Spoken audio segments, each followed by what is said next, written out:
Hello යාළුවනේ කොහොමද ඔයාලට අදත් ටෙක්නික් ලයිෆ් channel එකට ඔයාලව ගොඩක් ආදරෙන් පිළිගන්නවා.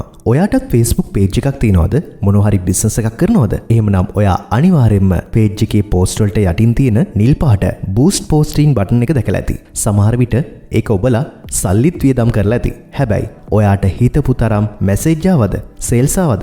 නැහැ නේද? ඒ වගේම මේක ලංකාවේ බිස්නස් කරන අයට විතරක් නෙවෙයි. ඔයා ලංකාවේ ඉඳන් US UK වගේ රටවල් ටාගට් කරලා ඩොලර් හොයන්න Facebook page එකක් කරනවා නම් හැබැයි මොනව කළත් audience එක හදාගන්න බැරුව දුක් වෙනවා නම් අන්න ඒ අයටත් මේක රත්තරන් වගේ වටින වීඩියෝ එකක්. අර නිල් පාට බටන් එක ඔබලා ඇඩ් දානවා කියන්නේ හරියට කළුවරේ ගල් ගහනවා වගේ වැඩක්. අද මම ඔයාලට කියලා දෙන්නේ කිසිම දෙයක් නොදන්න කෙනෙක් වුණත් සල්ලි නාස්ති කරගන්නේ නැතුව මෙටා බිස්නස් සුයිට් එක හරහා හරියටම ටාගට් කරලා ලංකාවේ බිස්නස් එකට සේල්ස් ගේන විදිහ සහ පිටරට ඔඩියන්ස් එකක් අනිවාර්යයෙන්ම ග්‍රෝ කරගන්න පුළුවන් සුපිරිම රහසයි. වීඩියෝ එකට යන්න කලින් channel එක subscribe කරන්න.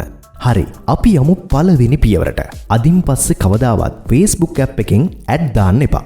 ඔයා කම්පියුටර් එකක් පාවිච්චි කරනවා නම් ගොඩක් හොඳයි. ෆෝන් එකෙන් කරනවා නම් Google Chrome එකට ගිහින් desktop site එක on කරගන්න. දැන් search කරන්න Meta Business Suite කියලා. ඒකට log වුණාම පැත්තේ තියෙන menu එකේ තියෙනවා all tools. එහෙමත් නැත්නම් සියලුම tools කියලා එකක්. අන්න ඒක ඔබලා ඒකේ තියෙනවා Ads Manager කියලා icon එකක්. අන්න ඒකට යන්න. මේ Ads Manager කියන එක තමයි Facebook එකේ ඇඩ් දාන ප්‍රධානම මැදිරිය. දැන් ඔතන කොළ පාටින් තියෙනවා create කියලා බටන් එකක්. ඒක ඔබන්න. දැන් ඔයාගෙන් අහනවා ඔයාගේ අරමුණ මොකක්ද කියලා. මෙතන තියෙනවා awareness, traffic, engagement, leads, sales වගේ ගොඩක් දේවල්. ඔයාට ඕනේ business එකට message ගෙන්න ගන්න නම් එමත් නැත්නම් ඔයාගේ page එකට US, UK වලින් like සහ followers ලා ගෙන්නගෙන page එක grow කරගන්න නම් අනිවාර්යයෙන්ම තෝරගන්න ඕනේ engagement කියන එක. ඒක තෝරලා continue ඔබන්න. ඊළඟට එන page එකේ manual engagement campaign කියන එක select කරලා ඉස්සරහට යන්න. දැන් අපි ඉන්නේ දෙවෙනි පිටුවේ. මෙතන තමයි ඔයාගේ සල්ලි ඉතුරු කරන වගේම page එක ගොඩ දාන ලොකුම රහස තියෙන්නේ. පල්ලෙහාට යද්දි තියෙනවා audience එහෙමත් නැත්නම් ප්‍රේක්ෂකයන් තෝරන තැන. මුලින්ම location එක. ඔයා ලංකාවේ business එකක් කරනවා නම් මුළු ලංකාවටම දාන්නේ නැතුව ඔයාගේ පළාත විතරක් දෙන්න. හැබැයි ඔයා කරන්නේ US UK target කරන page එකක් නම් මෙතනින් ලංකාව අයින් කරලා කෙලින්ම United States හරි United Kingdom හරි type කරලා දෙන්න. එතකොට ඔයාගේ post එක පෙන්වන්නේ සුද්දන්ට විතරයි. ඊළඟට වයස. ඔයාගේ දෙයට හරියටම ගැලපෙන වයස තෝරන්න. දැන් තමයි සුපිරිම කෑල්ල detail targeting. අර boost button එක මේකේ නෑ. මෙතනදී ඔයාට පුළුවන් ඔයාගේ business එකට හරි page එකට හරි හරියටම උනන්දුවක් දක්වන අය හොයන්න. උදාහරණයක් විදිහට ඔයා US target කරලා කරන්නේ සත්තු ගැන page එකක් නම් මෙතන search කරන්න පුළුවන් dog lovers, pet වගේ වචන. එතකොට Facebook එකෙන් කරන්නේ ඇමරිකාවේ ඉන්න බල්ලන්ට ආදරය කරන අයට විතරක් ඔයාගේ page එක පෙන්වන එකයි. සල්ලි නාස්ති වෙන්නෙම නෑ. අනිවාර්යයෙන්ම page එකට like වැටිලා page එක grow වෙනවා.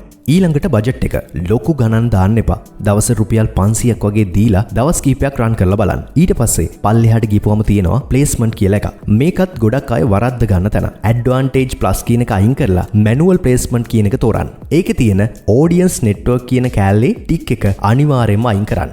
ඒකෙන් වෙන්නේ Facebook එකට අදාළ නැති games වල එහෙම ඔයාගේ ad එක පෙන්නලා සල්ලි කපන එක. අපිට ඕනේ Facebook එක සහ Instagram වල විතරක් ad එක පේන්න හදන්න. ඒ ටික හදලා next ඔබන්න. දැන් අපි ඉන්නේ අවසාන පිටුවේ. මෙතනින් ඔයාට පුළුවන් ඔයාගේ page එකේ තියෙන post එකක් select කරන්න. එහෙමත් නැත්නම් අලුතෙන්ම පින්තූරයක් upload කරලා ලස්සනට caption එකක් ලියන්න. පල්ලෙහායින් call to action button එක විදිහට ඔයාගේ අරමුණ අනුව send message හරි learn more හරි දෙන්න. හැමදේම හරිනම් යටම තියෙන කොළ පාට publish button එක ඔබන්න. දැන් Facebook එකෙන් පැය කිහිපයක් ඇතුළත ඔයාගේ ad එක approve කරයි. ඔන්න ඔය විදිහට Ads Manager එකෙන් ad එකක් දැම්මොත් ඔයාගේ සතයක්වත් අපතේ යන්නේ නෑ වගේම ලංකාවේ business එකක් වුණත් පිටරට target කරන page එකක් වුණත් අනිවාර්යයෙන්ම සාර්ථක කරගන්න පුළුවන්.